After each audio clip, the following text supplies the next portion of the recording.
Guys আমরা খাওয়া দাওয়া করতে বসে গিয়েছি। ভুড়ি, আমি তো শুধু ভুড়ি দিয়েই খাবো। এই ভুড়ির কথা আমি ভুলে গেলাম জানো। রাত্রিবেলা হঠাৎ করে কি মনে হলো, মানে একজন ভুড়ি ভুনা করছিল, এর ভিতরে আলু দিয়াও আছে, তাই দেখে মনে পড়লো যে আমার বাসায় তো ভুড়ি আছে, মানে রসুন দিয়ে, সেই মজা গাইজ।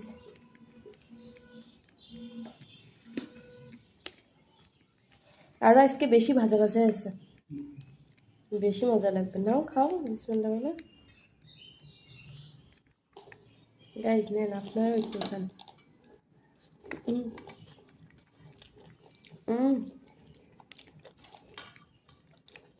বাড়ি সবার নাম বুঝে যাওয়া,